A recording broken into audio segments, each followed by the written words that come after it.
Mark Eastwood. Thank you, Mr Deputy Speaker. There are a couple of areas relating to how we continue to fight the virus that I feel will benefit from some further consideration, and I would urge the front bench to take another look at these and refine the current arrangements and regulations. In my maiden speech some months ago, I highlighted the heroic efforts of our doctors, nurses, paramedics and NHS support staff in responding to the pandemic. As each day passes, my admiration for them grows even more for their professionalism, dedication and resilience during these trying times. At present, local NHS staff are battling against rising bed occupancy at Dewsbury Hospital and Huddersfield Royal Infirmary, alongside fluctuating staffing levels.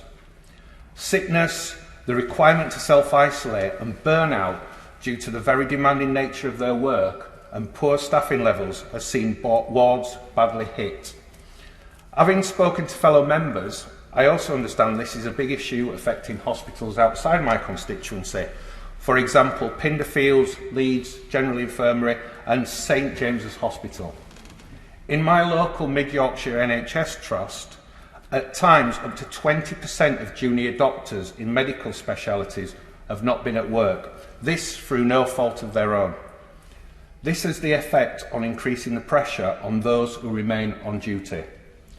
It is not my intention to be alarmist, but listening to NHS leaders and those on the front line, it is clear that staffing levels are at risk of being stretched too thin and the pressure only likely to increase. Meanwhile, there are many third-year student nurses and fourth-year medical students in universities who made a large difference in the first wave of the pandemic and who could be called upon again. A 4-week placement of these students in hospitals could alleviate some of the pressure placed on them, and I know after speaking with local NHS leaders, they are keen to have the discussion with the government. Therefore, I would ask the Minister to seriously consider this temporary measure to help release the pressure on our local hospitals and to support our amazing teams of doctors and nurses. Mr Deputy Speaker, ensuring that all our children get the education that they need at this time is crucial. The second point I would ask the front bench to look at again is the guidance relating to school attendance of children with extremely clinically vulnerable parents. This is an issue which has come to light within my constituency. While extremely clinically vulnerable children can, rightly, attend school remotely, current guidance compels extremely clinical vulnerable parents, who may, for example, have a weak immune system, to send their children to school or potentially face a fine.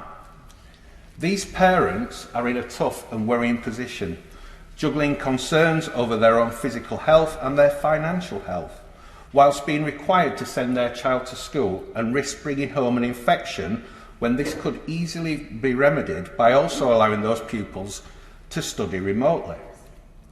In these rare circumstances, schools and colleges are seeking to be as compassionate as possible, but they feel restricted in how lenient they can be. I hope the government will consider taking another look at this guidance. However, it's not all doom and gloom, and there is much to be optimistic about. Rumour has it there may be several vaccines on the way. The introduction of rapid testing should also help control the virus until we are in a position to fully roll out a vaccine in the new year, meaning hopefully we could all get back to some kind of normality. Mr Deputy Speaker, in summary, I would ask that the Minister and Secretary of State considers my request to release nursing students to help our local hospitals, and that the Education Department looks at the issue I raised regarding clinically vulnerable parents having to send their children to school during the pandemic. Thank you.